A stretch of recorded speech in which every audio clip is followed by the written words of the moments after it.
여보세요? 박희준입니다.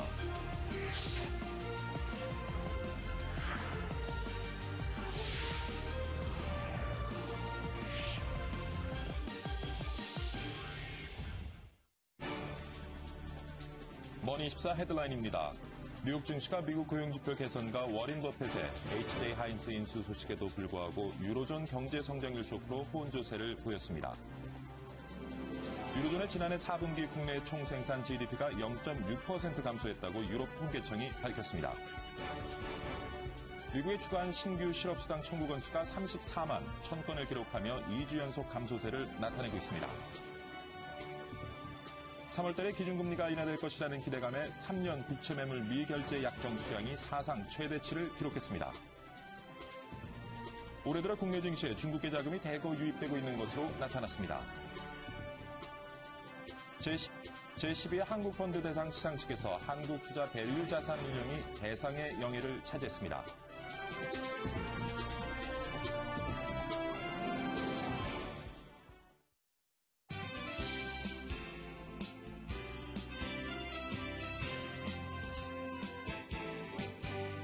네, 시청자 여러분 안녕하십니까. 2월 15일 금요일입니다. 박희준의 여보세요. 박희준입니다. 주말에 있을 G20 재무장관회의, 이번에는 유난히 큰 관심이 모아지고 있습니다. 최근 벌어지는 환율 전쟁에 대한 논의가 치열하게 벌어질 것으로 전망되는데요. 무서운 기세로 몰아치던 엔저 바람을 과연 잡을 수 있을지 세계의 이목이 집중되고 있습니다. 환율 정책에 대한 20개 국가 입장이 제각각이어서 구속력 있는 합의를 끌어내기는 어려울 것이라는 중론이 있습니다만은 일단 이번 회의 결과에 대해 여러 가지 추측과 시나리오가 나오고 있습니다. 오늘은 이 내용 집중 분석해 보도록 하겠습니다. 오늘도 글로벌 마감 시황과 함께 출발해 봅니다. 김하빈 외신 캐스터가 준비하고 있습니다. 김하빈 캐스터. 시황센터입니다. 뉴욕 증시가 모두 하락 출발했는데요. 장 초반 유럽과 일본의 마이너스 성장률 기록이 글로벌 성장에 대한 불안감을 주었고요. 이는 곧 증시의 부담으로 이어졌습니다. 그러나 지난주 신규 실업수당 청구 건수가 호조를 보이면서 고용지표가 개선됐고요. 지난주 신규 실업수당 청구 건수는 시장 전망치인 36만 건을 하회한 34만 1,000건을 기록하며 호조를 보였습니다. 투자의 기재 워런 버핏이 식품업체를 인수한다는 소식에 장 초반에 큰 낙폭을 많이 축소했습니다. 식품업체 HJ 하인즈는 워런 버핏의 버크셔 해서웨이가 브라질 억만장자 파울로 레만이 이끄는 3G 캐피털과 공동으로 280억 달러에 인수하기로 했습니다. 뉴욕 증시 마감 지수 살펴보겠습니다. 나스닥 종합지수와 S&P 500 지수는 상승 반전에 성공했는데요. 나스닥 종합지수 0.06% 상승하면서 3,198선에서 거래 마쳤고요. S&P 500 지수는 0.07% 상승했습니다. 1,521선에서 거래 마쳤습니다. 다우존스 지수는 0.07% 하락하면서 13,973선에서 거래 마쳤습니다. 종목별 마감 상황 보겠습니다. 먼저 상승 종목부터 볼 텐데요. 알코아가 2%가량 상승했고요. 전일 하락 마감했던 JP모간도 1% 넘게 올랐습니다. 아메리칸 익스프레스도 강보합권에서 거래를 마쳤습니다. 또한 트레블러스, 프록터앤갬블도 상승 마감했습니다. 다음은 하락 종목 살펴보겠습니다. 코카콜라는 최근 실적 발표 후 회복이 더딘데요. 1% 가까이 하락했고요. 시스코 시스템즈도 0.8% 하락률 보였습니다. 그 밖에 어제에 이어 스타벅스도 하락했고요. 최근 상승을 반납하고 듀퐁 또한 하락했습니다. 유럽도 마감 상황 살펴보겠습니다. 유럽 주요국 증시 일제히 하락했습니다. 경기 회복에 대한 불안감이 투자 심리를 위축시켰는데요. 유로존 3대 경제대국인 독일, 프랑스, 그리고 이탈리아의 지난 4분기 성장률이 모두 마이너스를 기록했습니다. 독일은 0.6%, 프랑스는 0.3%, 그리고 이탈리아는 0.9% 감소했습니다. 이는 리먼 브라더스 붕괴가 있었던 2009년 1분기 이후 최저치고요. 세 국가 모두 시장 전망치를 밑도는 수준이었습니다. 자세한 유럽 증시 마감 상황 보겠습니다. 영국 FTSE 지수는 0.5% 하락했습니다. 6,327선에서 장 마쳤고요. 독일 닥스 지수 1% 넘게 하락했습니다. 7,631선에서 거래 마쳤습니다. 프랑스 CAC 지수 0.78% 하락하면서 3,669.60 기록했습니다. 네, 아시아도 가보겠습니다. 일본은행은 기준금리를 동결하고 자산 매입도 지금과 같이 진행한다고 밝혔는데요. 어제 발표된 일본의 4분기 GDP가 작년에 비해 0.4% 떨어졌지만 경기 부양에 대한 기대감이 생기면서 상승에 성공했습니다. 하지만 미즈호 파이낸셜과 스미토모스이 파이낸셜을 비롯한 은행주는 하락세를 보였고요. 자사주 매입을 발표한 아사히는 6%가량 급등했습니다. 한편 설 연휴를 마치고 개장한 홍콩 증시도 올랐고요. 중국 증시는 오늘까지 휴장합니다. 자세한 아시아 마감 지수 살펴보겠습니다. 일본 니케이 지수 0.5% 상승한 11,307.28 기록했고요. 홍콩 항생 지수 0.85% 상승했습니다.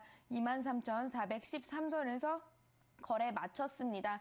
중국 상해종합지수는 지난주 금요일 마감 상황입니다. 0.57% 상승 마감했습니다. 네, 환율도 보겠습니다. 어제 외환시장에서 원달러 환율 기준금리 동결에도 사흘째 하락세를 이어갔는데요. 네, 3원 내렸고요. 1,083원 80전에 거래 마쳤습니다. 지금까지 시황센터였습니다. 네, 지수 중심으로 글로벌 마감 시황 살펴봤고요. 이번에는 머니국의 최은진 기자 전화 연결해서 관련 내용 자세히 한번 분석해 보도록 하겠습니다. 최은진 기자. 네, 머니국 증권부 최은진입니다. 뉴욕 증시는 대체적으로 약세 흐름을 나타냈습니다. 유로존 경기에 대한 불확실성 때문인데요. 다우산업과 S&P 500, 나스닥 종합지수 모두 대체적으로 약세 흐름 보이다. 다우 지수를 제외하고는 장 막판 소폭 상승세 보이며 마감했습니다. 우선 이날 증시에 영향을 줄 만한 지표로는 미국 노동부에서 발표한 주간 실업수당 청구 건수가 있었습니다. 미국 노동부는 3일에서 9일에 해당하는 지난주 새롭게 실업수당을 청구한 사람이 34만 1,000명으로 그 전주와 비교해 2만 7천 명 줄었다고 밝혔습니다. 이는 시장 전문가들의 예상치 평균인 36만 명을 훨씬 밑도는 데다 2주 연속 감소세 보인 건데요. 경기 후퇴기였던 지난 2007에서 2009년 이후 가장 낮은 수준이기도 합니다. 이에 따라 고용 개선에 대한 기대감이 높아진 상황입니다. 하지만 미국의 고용 관련 호재에도 불구하고 예상치 못했던 유로존 리스크가 다시 불거지면서 시장은 약세 흐름 나타냈습니다. 유로존의 4분기 국내 총생산이 크게 하락한 건데요. 유로존 통계 당국은 유로존 회원국들의 그 지난해 4분기 GDP가 전기보다 0.6% 감소했다고 발표했습니다. 이는 전망치였던 0.4% 감소보다 하회한 것으로 4년여 만에 가장 부진한 수치입니다. 지난해 같은 기간에 비해서는 0.7% 감소하며 마이너스 성장을 이어간 것으로 조사됐습니다. 최대 경제대국인 독일 역시 전기보다 0.6% 감소해 전망치 0.5% 감소를 밑도는 모습을 나타냈습니다. 하지만 이렇게 경제지표나 GDP 성장률이 혼조세를 보인 가운데 투자 규제로 불리는 워런 버핏이 식품업체를 인수했다는 소식이 시장 분위기를 일정 부분 개선시켰습니다. 워런 버핏이 이끄는 버크셔 해서웨이가 다른 투자회사와 공동으로 HJ 하인즈라는 식품업체를 280억 달러에 인수하기로 한 건데요. 이 소식이 전해지면서 이 식품회사의 주가는 20% 급등하면서 시장 분위기를 반전시키며 낙폭을 줄여줬습니다. 버크셔 해서웨이 역시 1% 이상 상승했습니다. 이렇게 대형 M&A 이슈가 시장에 계속 되도됨에 따라 투자자들은 기대감을 갖고 있는 것으로 보입니다. 유럽 주요국 증시 역시 하락 마감했습니다. 아무래도 앞서 말씀드렸던 유로존 국가의 그 GDP 성장률이 부진했다는 소식이 전해지면서 투자 심리를 한풀 꺾은 것으로 풀이되고 있습니다. 범유럽 지수인 스톡스 600 지수 같은 경우도 전 거래일보다 0.2% 내린 287.79로 마감했습니다. 독일의 작년 4분기 경제 성장률은 전분기 대비 마이너스 0.6%로 나타났다고 말씀드렸는데요. 프랑스의 경우에는 전분기 대비 마이너스 0.3%를 기록했습니다. 이렇듯 유로존 내 주요국들이 마이너스 성장을 벗어나지 못하고 있는 바 시장의 부진기는 긍정적일 수 없었습니다. 하지만 장중 미국의 지난주 신규 실업수당 청구 건수가 시장 예상치보다 밑돌았다는 소식이 전해지면서 호재로 작용하는가 싶었지만 증시를 상승세로 견인하지는 못했습니다. 한 증시 전문가는 시장에서 유로존 상황에 대해 낙관론이 퍼지고 있는 상황이었지만 여전히 경기 부분이 좋지 않다는 사실이 갑자기 깨닫게 되면서 시장이 하락으로 갔다고 말했습니다.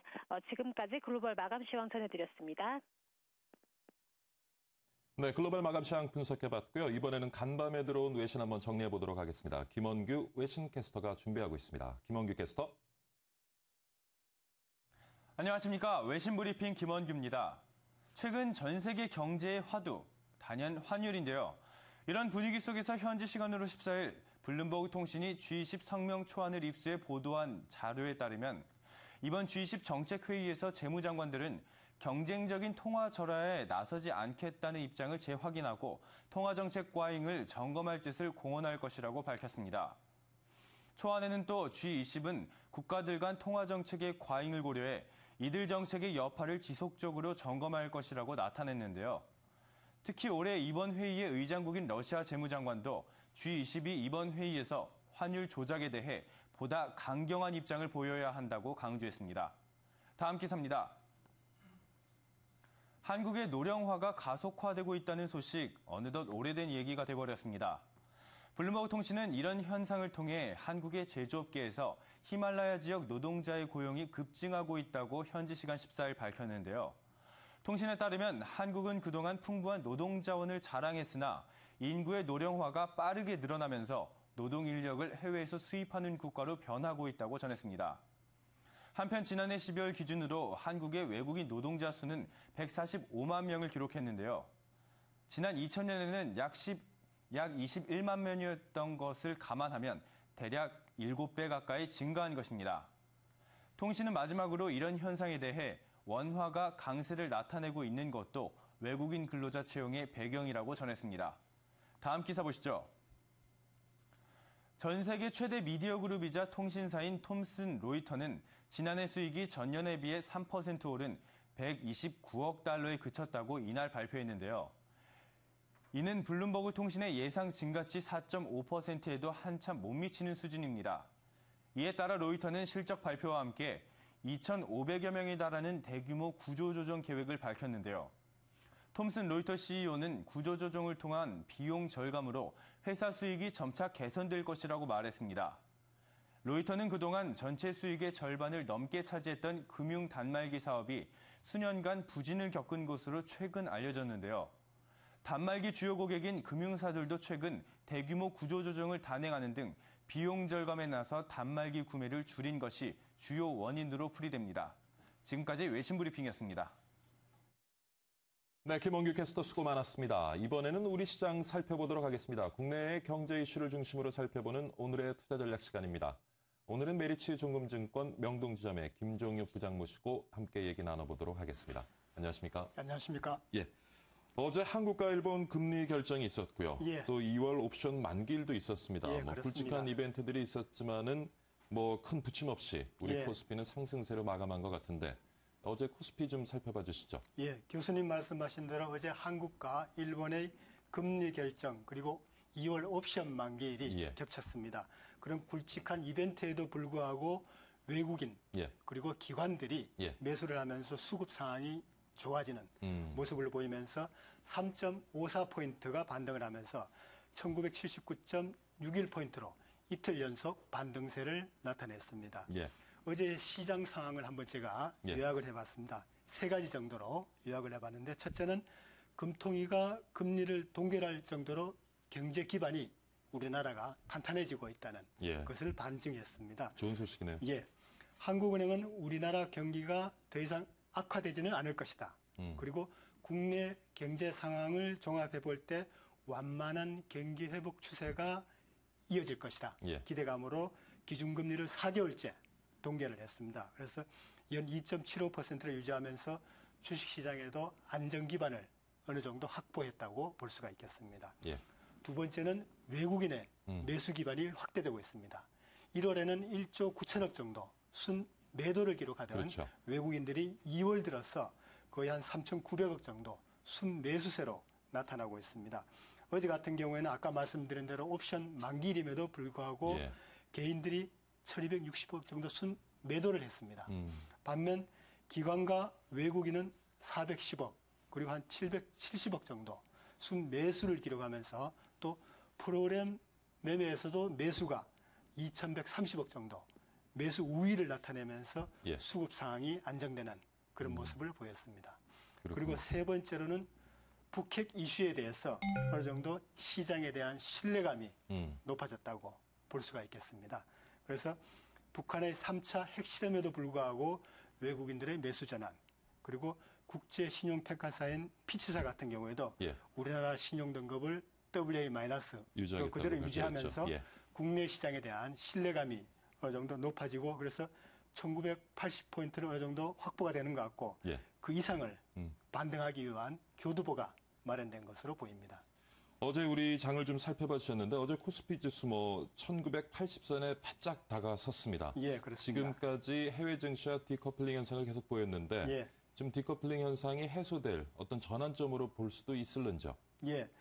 올해 들어서 교수님 말씀하신 대로 미국이라든지 예. 유럽, 선진 글로벌 시장 같은 경우는 견조한 상승세를 그렇죠. 나타냈습니다. 예. 반면 우리나라 같은 경우는 작년 연말 1997포인트에서 한 20포인트 정도, 한 달 반 정도가 지났습니다만은 하락하면서 약세 국면을 나타내고 있었습니다. 그래서 글로벌 증시와 디커플링, 예. 그러니까 탈동조화 현상이라고 하죠.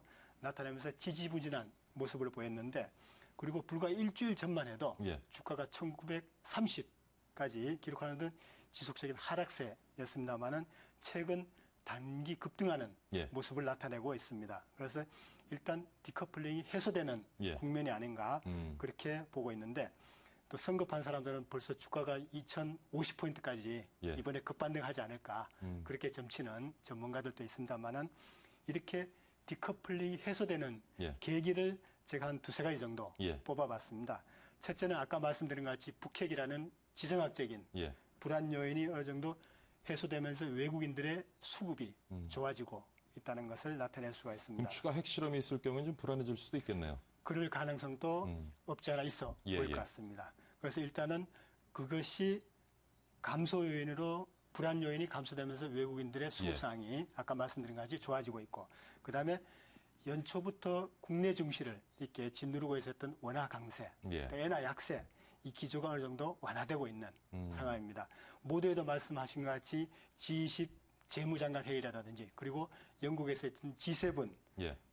에서 최근 국제적으로 환율 전쟁에 대한 엔화에 대한 약세를 직접 그리고 간접적으로 예. 겨냥하면서 어느 정도 외환 시장의 안정성이라든지 그리고 시장 환율에 대한 또 지지 그리고 엔저에 대한 직접적인 문제 제기 예. 예. 등으로 인해 가지고 원화 강세, 엔화 약세 기조가 완화되면서 국내 산업에 대한 대외 경쟁력이 강화됩니다. 그래서 IT라든지 예. 자동차 등 수출주들에 대한 강세가 어느 정도 주가 반등의 발판을 마련한 것으로 보이고 예. 그리고 세 번째로는 제 개인적으로는 국내 시장에 대한 가치가 예. 어느 정도 매력도가 좀 상승하지 않았는가 이렇게 보고 있습니다. 이걸 한번 살펴보면은 아까 말씀드린 것 같이 수급 상황이 개선되고 또 취약했던 환율 상황이 어느 정도 완화되고 있는 상황입니다. 그래서 국내 시장에 대한 저평가 매력이 부각되는 그런 상황으로 볼 수 있습니다. 최근 MSCI라 그러죠. 모건 스탠리 캐피탈 인터내셔널 그게 한국 주가 수익 비율 퍼라고 얘기하는데 그게 한 10.2배라고 발표를 했습니다. 주변국들 살펴보면 중국 같은 경우에는 예. 한 11.4배 예. 그리고 일본 같은 경우에는 18.3배 상당히 높죠. 그리고 홍콩 17배 또 대만 또 한 18배 정도 되는 것에 비해서 우리나라는 10배 정도로서 어느 정도 한국 주식시장에 대한 매력이 상당히 높은 상황이다. 이렇게 볼 필요가 있을 것 같습니다. 올해 들어서 계속 하락하던 우리 증시 이제 예. 반등의 어떤 그 전환점에 서 있는 것 같은데 예. 2월에는 우리 증시 어디까지 반등하리라고 보시는지 아까 전문가 의견에 2050선까지도 바라볼 수 있다라고 말씀을 해주셨는데 예. 부장님께서는 어떻게 보십니까?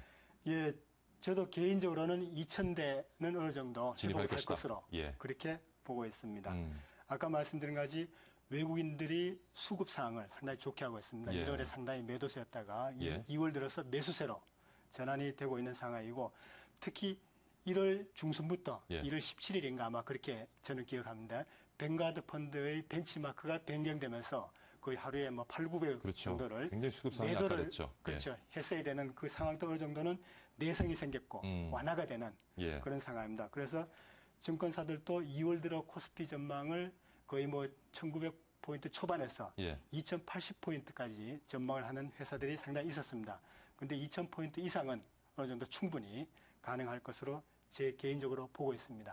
그래서 2월 주식시장에서 약간 주의 깊게 봐야 될 포인트를 제가 한 두 가지 정도 예. 뽑아봤습니다. 첫 번째는 국내 시장이 아까 말씀드린 같이 반등 가능성이 높은 것은 일단 환율 면에서 예. 상당히 우호적인 상황이 진행되고 있는 상황이고, 그리고 새 정부 출범이 2월 25일이지 않습니까? 예. 더불어서 부동산 경기 부양 대책이 구체화되고 있습니다. 그리고 글로벌 증시가 안정적인 상승세를 나타내고 있는 상황에서 한국만 예. 나홀로 약세를 이어지기는 어렵지 않을까. 그러니까 디커플링이 해소되지 않을까. 그렇게 보고 있고, 두 번째는 줄곧 얘기합니다만 수급 상황이 예. 계속 좋아지고 있는 모습을 나타내보면서 해외 시장과 동조하면서 주가도 반등을 할 수 있는 발판이 마련될 것으로 보고 있습니다. 이번에는 금리 얘기 좀 해보겠습니다. 어제 한국은행 금통위가 이제 4개월째 연속 금리를 동결했는데 예, 예. 뭐 일부에서는 좀 실기한 것이 아니냐 하는 얘기도 있고요. 예, 아까 예. 말씀하신 것처럼 우리 경제가 지금 체력이 좋아졌기 때문에 그렇죠. 금리 동결로 가는 것이 더 합리적인 결정이었을 것이다라고 예, 보는 예. 시각도 있습니다. 근데 이제 많은 분들이 이제 3월에는 인하를 할 것이다라고 좀 예상을 하고 있는 것 같아요. 어떻게 예, 보시는지요? 제 개인적으로도 한 3월, 예. 늦어도 4월에는 금리 인하가 예. 단행되지 않을까 그렇게 보고 있습니다. 교수님 말씀하신 대로 어제 금통위가 예. 금리를 동결했죠. 2.75%로. 그런데 미국이라든지 주요 선진국들의 경기가 상당히 긍정적인 예, 예. 모습을 보이고 있고, 또 특히 광공업 생산이라든지 수출, 소비자 심리가 미국 같은 경우는 상당히 개선되고 있습니다. 예. 그리고 김중수 한국은행 총재께서도 국내 경기가 완만하게 회복되고 있다고 또 밝혔고, 그래서 금리 인하를 할 필요성이 없다. 그만큼 우리나라 경기가 또 경제가 견조한 흐름을 나타낼 것이라는 예. 기대감 측면에서는 상당히 좋은 것으로 보고 있습니다. 하지만 선진국의 유동성 공급으로 인한 재정 문제, 예. 그리고 국제 금융시장에서의 환율 문제 등 국내 경제 상황의 발목을 잡을 예. 그런 불확실성 요인들이 주위에 일단은 산재해 있는 상황은 그건 또 불가피한 상황입니다. 그렇다 보니까 경기의 하방 위험성에 대한 것은 전혀 없다고는 예. 볼 수 없는 그런 상황에서 3월 혹은 늦어도 4월에는 예. 금리 인하가 단행될 것으로 보입니다. 특히 박근혜 정부 출범과 더불어서 예. 투자와 그리고 생산 예. 확대를 위한 경제 정책의 활기를 좀 불어넣기 위해서 전방위적인 경기 부양이 예. 나올 것으로 보입니다. 그래서 그게 정책 공조 차원에서도 3, 3월에는 4월에는 금리 인하가 이루어질 것이다 라고 가능성이 보시는 있을 것이다. 것으로 보고 있습니다. 자, 부장님, 이번 주말에 G20 회의가 열립니다. 예, 예. 아무래도 가장 큰 이슈는 엔화 약세에 대한 어떤 여타 신흥국들의 어떤 반대하는 그런 그렇죠. 의견이 좀 확산되지 않을까 하는 예, 부분인데 G20 회의 어떻게 전망을 하시는지요? 뭐 강제성을 갖는 그러한 안들은 나오기 힘들겠습니다만은 예, 예, 예. 엔저에 대한 어떤 반대 여론은 충분히 확산할 수 있는 계기를 삼을 수가 있겠죠. 예, 그런 분위기는 확산될 것으로 예. 그렇게 보입니다. 현지 시간으로 14일부터 이틀간 러시아 모스크바에서 예, 예. G20 재무장관 그리고 중앙은행 총재 회의가 열리고 있습니다. 교수님 말씀대로 G7 공동성명에서는 어느 정도 엔저에 대한 예. 어느 정도 공감대가 형성이 됐습니다만 예. 만족스럽지는 못했습니다. 해석도 뭐 지금 분분합니다. 각양각색입니다. 예, 그렇습니다. 그래서 G20 재무장관 회의에서 엔화 약세에 대한 브레이크를 걸 수 있을지 예. 상당히 주목을 하고 있습니다. 특히 엔달러 환율은 상당히 좀 높은 예. 수준이지만은 어느 정도 그 약세 진행은 그 완화될 것이라는 예. 기대감이 높아지고 있는 그런 상황이 이어질 것으로 그렇게 보고 있습니다. 예. 부장님, 뭐 시간이 지금 한 1분도 못 남았는데요. 예. 오늘장 어떻게 전망하시고 또 오늘장 투자 전략은 어떻게 가져가야 될지 좀 예. 살펴봐 주시죠. 네, 국내 시장의 방향을 결정한 것은 예. 일단 환율에 예. 대한 글로벌 시각이라고 보고 있습니다. 말씀하신 같이 G20 재무장관 회의에서 엔화 약세에 대한 견제가 어느 정도 나올지 예. 그걸 먼저 봐야 될 것 같고, 하지만 수급 상황 호전은 계속될 것으로 그렇게 보고 있습니다. 그렇지만은 일단은 북한의 핵실험이라는 지정학적 리스크는 계속 상존하고 있고, 예. 주말을 앞둔 상황에서는 어느 정도 약간 시장을 예. 관망하는 좀 그런 보수적인 분위기로 자세를 그렇죠. 취하는 게 좋겠다 하는 필요해 보일 말씀이시군요. 것으로 생각됩니다. 예. 오늘 말씀 잘 들었습니다. 메리츠 종금증권 명동지점의 김종육 부장과 함께 오늘장 투자 전략 같이 한번 세워봤습니다. 수고 많으셨고요. 주말 잘 보내시고 다음 주에 뵙겠습니다. 예, 고맙습니다. 감사합니다. 예.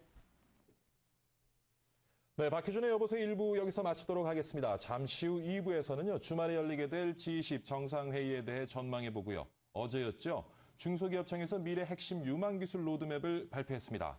과연 우리 미래의 먹거리 기술은 무엇일지 이 내용 중심으로 살펴보도록 하겠습니다. 오늘 금요일이니까 또 CEO 초대석도 준비해놓고 있습니다. 국내 남자 모델 1호에서 사업가로 변신한 그리고 멋진 삶을 걸어온 CEO입니다. 모델센터의 도신우 회장 만나보도록 하겠습니다. 잠시 후에 뵙겠습니다.